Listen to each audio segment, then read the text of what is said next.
Welcome to the 360 show. What an incredible year it's been. It will be the final show of 2025.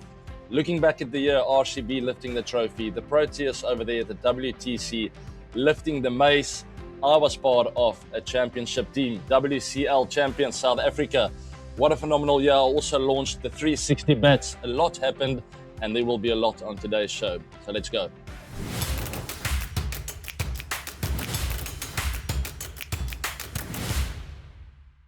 Let's kick it off with a 360 view. Usually it's 360 seconds, guys, but I'm going to try my absolute best to fit it in. If I go a little bit over, it is the final year of the show, so just bear with me. We kick off with the Ashes. Australia finally fumbling one against England. England will be incredibly relieved. It was at the MCG and lots of talk about the wicket, and I would love to hear your thoughts as well. The curator, Matthew Page, getting into some trouble there, lots of criticism. He left the grass on 10 millimeters. Now, that is quite long instead of the 7 millimeters used last year, where India lost to Australia on that final session of day 5. You can remember that. So, a beautiful test match there, lasting 5 days and 3 millimeters, making all the difference. But is it the grass or is it the players actually that have changed their mindset of how to play Test cricket and how to bat out there? Personally, for me, it's been very disappointing to see some of the players out there not being willing to fight it out, completely changing the brand of which they used to play and not being prepared to build a longer innings out there.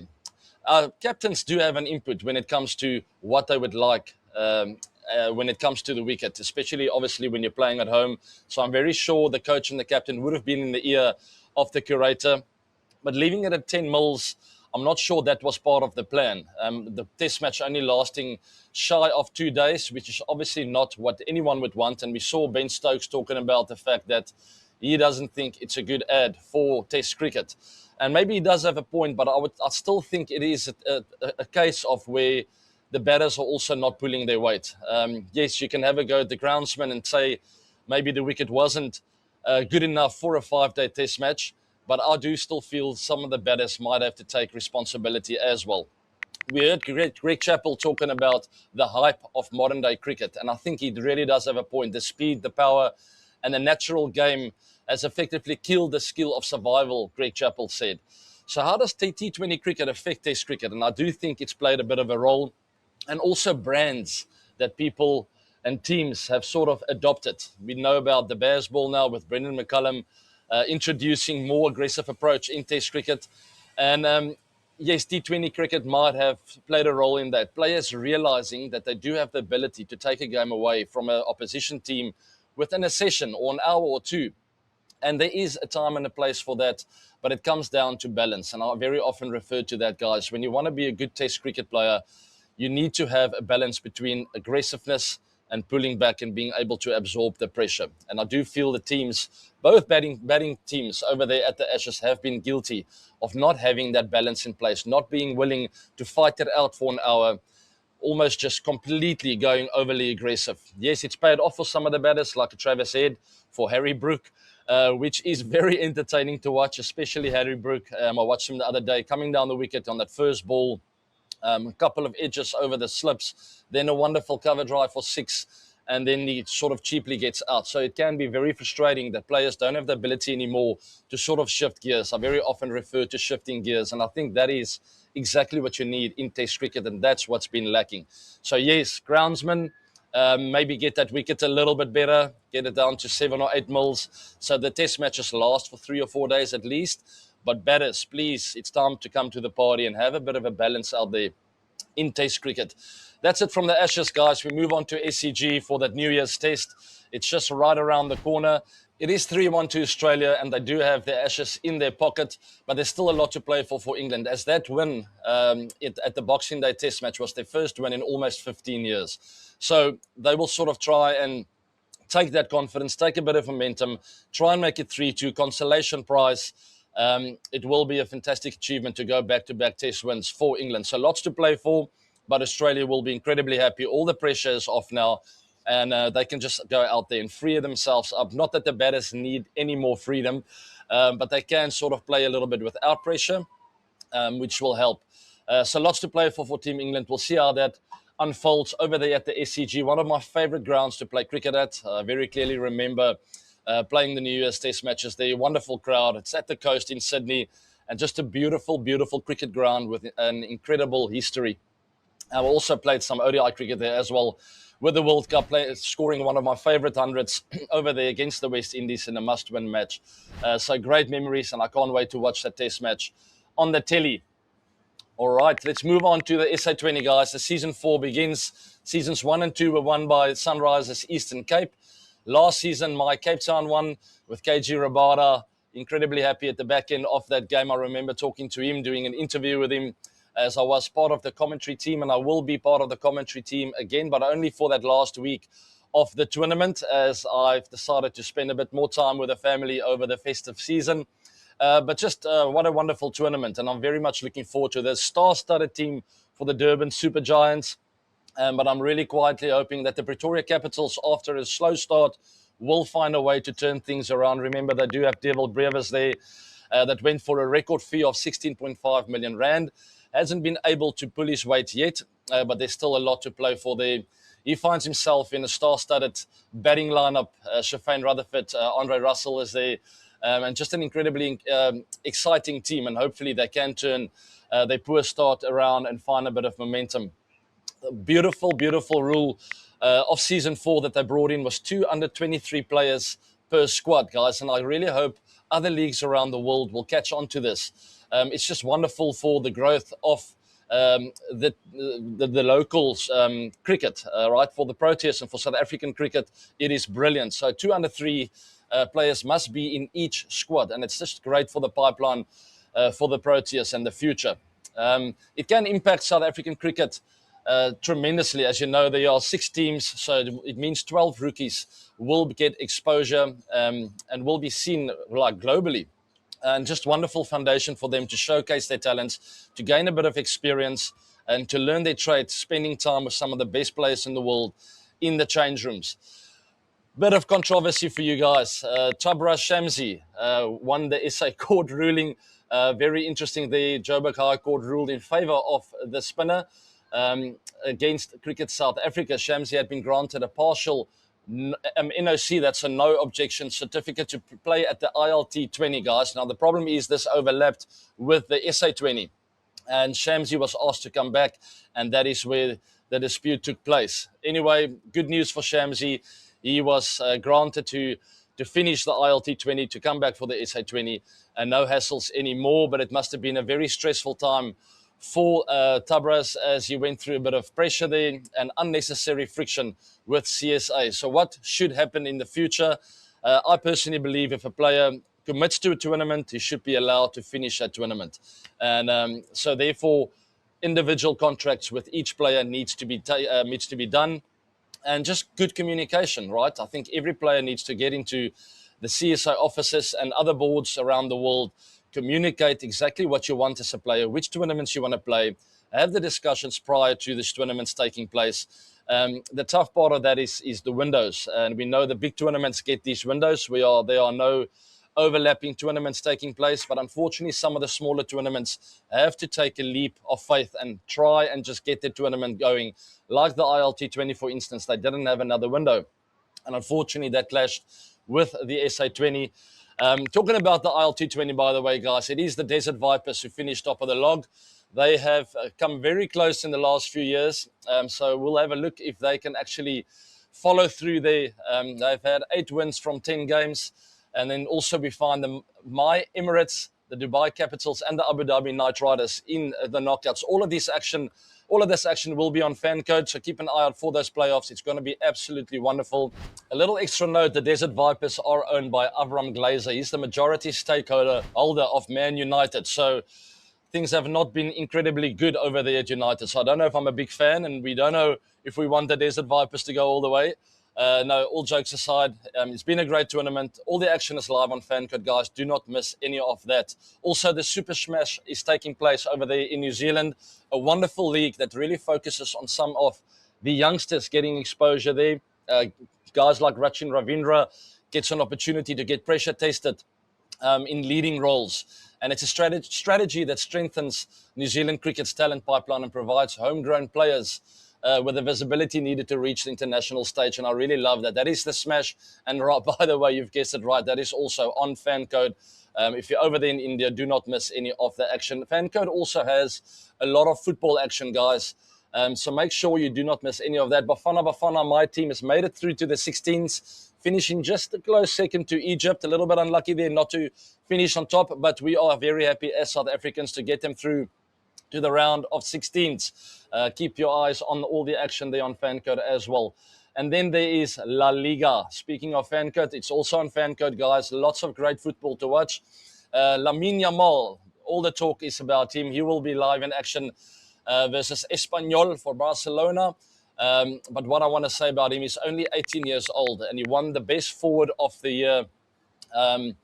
Also the best under-23 player in La Liga and the prestigious Maradona Award at the Globe Soccer Awards, which is La Liga's official awards. Guys, this guy, if you haven't watched him live before, he is the favorite player in our household right now. My son even has his haircut going at the moment. So it's all about Lamine Yamal. And if you want to watch him play, get your Fan Code account ready. He's only 18 years old with a lot of success, a lot of fame now. Been labeled as one of the best, maybe the best football player in the world right now. That comes with a bit of a burden as well, guys, as he's only 18 and he's still sort of finding his feet as a young man, trying to get the value system in place. I remember when I was 18, 19, 20, finding myself in the Proteas setup, it felt like everything was in fast forward and really difficult to stay grounded and to sort of keep your eyes on what is the most important things in your life. So I think that'll be very important for Yamal moving forward, understanding what's priority and what not, and sort of keep your eyes on what's important for you, focused on the game, focused on family, the important stuff, and not losing track of who you are as a person. Very difficult at that age with all of the attention that he is getting, but I am a big fan and hopefully he can keep those feet on the ground, keep working hard, and just play for many, many years to come because it's so entertaining to watch. That is Lamine Yamal for you guys. Keep your eyes on him. It will all be on Fan Code. You've guessed it right. Download that app and watch all of the action on Fan Code. I've got good news for you. There's another episode out from AB to 360. It's called the 360 Blueprint, where I talk a little bit about my mindset, what I was thinking while I was playing out there with regards to dimensions of the ground, the changes of field positions, the cat and mouse game between you and the captain and the bowler. It's all on From AB to 360. I hope you enjoy this episode. Here's another episode of From AB to 360. This is called 360 Blueprint. We talk a little bit about creativity, and I'd like to show you guys how to be an artist out there. There's only one way, and it comes with hard work. You can't unlock creativity if you don't get out there in the nets and try different shots. But very often, most players get one thing wrong. When you try and be creative, or you call it fancy, whatever you want to call it, sometimes we forget about the basics. I'll go through the 360 Blueprint today. I hope you enjoy this episode.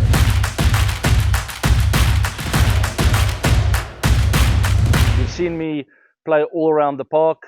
A lot of people call me Mr. 360. We see a lot of those kind of players these days, but there's only one way to do so, and that is to unlock the creativity. You have to go into the nets, face the same kind of delivery, and hit it in different areas. Start really slow. Once again, with a Jacques Kallis drill, keeping your feet still. Get someone to throw in the same area on top of off, or even a bowling machine, and for the one delivery, you just hit it through the covers. Same delivery, try and work it through the leg side. Same delivery, hit it down to third man. Same delivery, find a scoop or explore a scoop shot. These are ways to just unlock a little bit of creativity, also understanding the movements of the body and where your hands need to be in order to manipulate the ball through the offside or to work it through the leg side. You've seen some of the best players in the world. I think of a Surya Kumar Yadav, who's incredibly creative as well. Really toy with the bowlers, and once a bowler knows you have so many options, it can be incredibly intimidating. It can also be a batter's downfall if you try too many things, so be aware of that.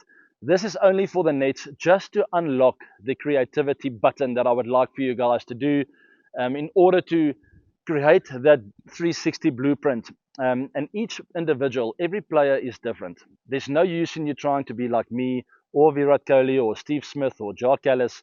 The list goes on. You need to find your authentic self. And the only way to do that is go into the nets and explore your talents.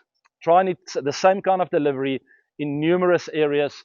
Hit a couple through to cow corner, hit through extra cover, hit a straight drive, and just get a feel for where the hands need to be in order to manipulate the ball around the ground. All right, wrapping up the year that was 2025, guys. So many ups, a little bit of down here and there, but mainly just a lot of highlights and a lot of enjoyment. It was one of those years that I look back now and I cannot believe it was a full year. So many things happened that feels to me like it was 5 years ago, and it all happened in this year. I started with golf at Augusta. I end up hitting a shot over there, caddying for my good friend Christian Basoda. This was in April, around the 10th to the 13th.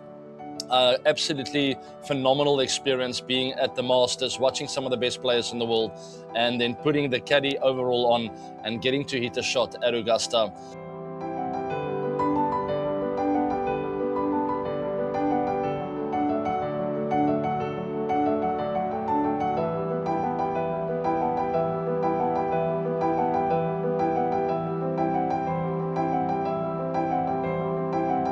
I can't wait to return over there, but I don't think I could ever tip that experience, and I don't think I can get better than that, so maybe I shouldn't return. We created plastic bats this year from plastic waste of the beaches of Juhu with a team of Project Mumbai, guys. Just a great memory, as I really felt full in the heart, if you know what I mean. Picking up plastic weights and actually doing something with it, creating plastic bats out of waste, and just a phenomenal message to everyone out there, to myself, as I realized that we can do a lot of good in this world if we put our hearts, our minds and our energy to it. And I want to encourage everyone to join me with Project Mumbai this coming year. Just a great team doing wonderful things over there in India to look after the environment. And alongside Project Mumbai, I've joined forces with them to pick up all the plastic waste as much as we can around the city of Mumbai. And once we've done that, that is a very big task. We can start tackling other cities in India. The IPL was won by Team RCB. It still feels wonderful to say that. Great memory, guys, as I just remember giving Virat a hug at the end there. I was very privileged to be at the game. Made a fantastic decision to actually fly over there and to spend a bit of time with the team, supporting them. And just a great highlight of giving Virat a hug afterwards and him telling me, you are part of this journey. Yeah, 3rd June 2025 going into 4th June will be etched forever in all of these memories. What a moment to savor. Celebrate all the hard work, the sweat, the blood. Yes, you are charged up, and understandably so, because the wait has been long. But it is one to savor into the wee hours of the morning. RCB are champions 2025, and what a season it has been for them. One of the best memories of 2025. Hopefully RCB can keep that momentum going and go and win another IPL. I've always said that if we win one, we might win 2 and 3 in a row. So I'm not touching it yet. Let me just get first a feel for what the team will be like in 2026. But sometimes it happens when you break those shackles, the floodgates open up, and hopefully that will happen for Team RCB. The World Test Championship was won by the Proteas this year. I was there as well. So back-to-back success for me as a fan. This happened in June over there in England, but to chop everything off, and what made it the most special moment of my life, one of the most special moments, was having my kids over there, my 2 boys. It was a father and son trip. Took some friends over and everyone took their sons with. So my boys got to experience cricket at Lord's, the Proteas clinching the WTC and taking that May. So just a great 5 days over there watching cricket. What a phenomenal test match, and maybe the curators over there in Australia can learn from the Lord's wicket, because it went all the way and was just really nail-biting stuff. Reina does the honours, and South Africa make history. The ultimate test, the ultimate result for the Proteas. The raw emotion, the jubilation takes over on the field, in the grandstands, in the dressing rooms. Years in the waiting. I also was there in the UK in July to August for the WCL as Team South Africa won the WCL. I felt excited like a little boy being out there with the Willow again, and funny enough, surprised myself. I actually made contact with the ball, I saw it well, and scored a few hundreds and ended up winning that trophy. But the highlight of all of that is having some friends over there. The people who actually helped me with these 360 shows. Aria was over there joining forces with me. We did a lot of content behind the scenes, but the team, the 15 guys that actually played in the WCL, we were all mates, and that is the highlight for me. It's really spending quality time with good friends and enjoying the game for what it is as we remembered it as youngsters growing up. Just a lot of enjoyment on the faces, and it was a bonus that we went on to win it. The Springboks, our rugby team, had a fantastic year, dominating world rugby, and they ended it off with a lot of success, completing the Grand Slam of the North in November, defeating France, Italy, Ireland, and finishing with a 73-0 demolition of Wales in Cardiff. So never playing England, and England will be coming over to South Africa, so we will get that clash coming soon. But what a great year for the Springboks, back-to-back World Cup winners, and now going on with a really steady year, a lot of depth. And as a fan, I am incredibly happy and incredibly proud of them. We launched the 360 badge this year, guys. You must have seen it on social media platforms. We are not very big in South Africa yet, but it can be found in a few selected stores around the grounds, over in South Africa, and also the cricket shop over there in Centurion. There are a few stores, so keep an eye out on posts, and I will keep you updated on where to get your hands on the 360 equipment in SA. But there are big shipments coming over in early 2026. Over in India, it's a different story. We are almost everywhere there in most of the bigger stores, and hopefully we will roll it out globally in the near future, as there's been a lot of questions of how to get your hands on the 360 bats, guys. It was just a big highlight for me, as it was a 5-year process of designing these bats, dreaming big, and finally completing the process of launching these bats. The designs are done by me, the bow of the bat, the grain, the shape thereof, exactly how I used to like it over there playing cricket. And I've put in a lot of effort with this, and hopefully you guys do enjoy the product. And another highlight was obviously the Proteas winning the Test series over there in India.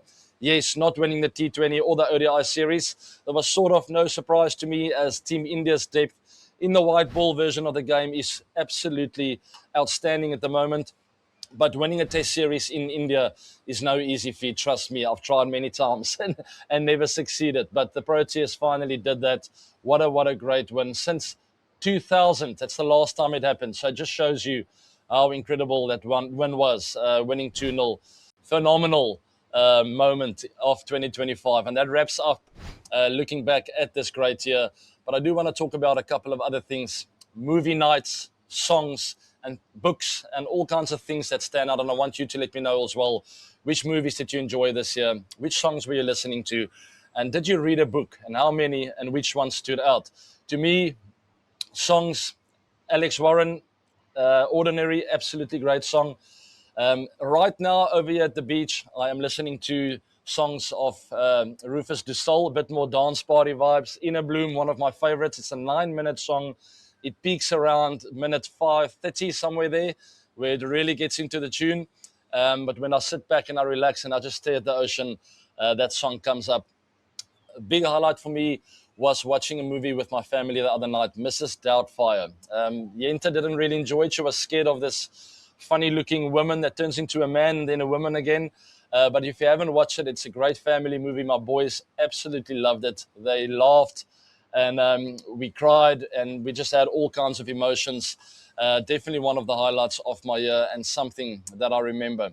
Lots of learning this year, guys. As I said, lots of ups and downs. The learning to me was balance and prioritizing the most important things in life. I spoke about it when I spoke about Lamine Yamal earlier.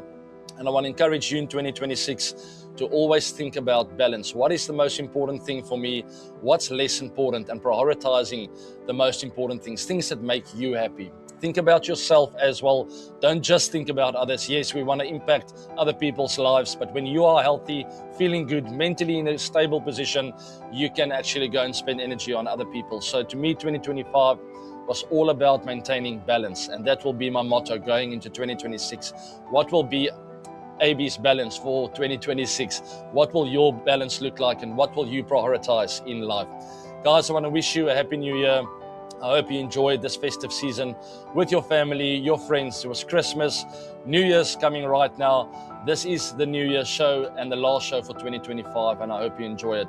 It's all about balance in 2026. Have a wonderful New Year's party, and I'll see you early 2026. Take care now. Bye. Oh, the waters.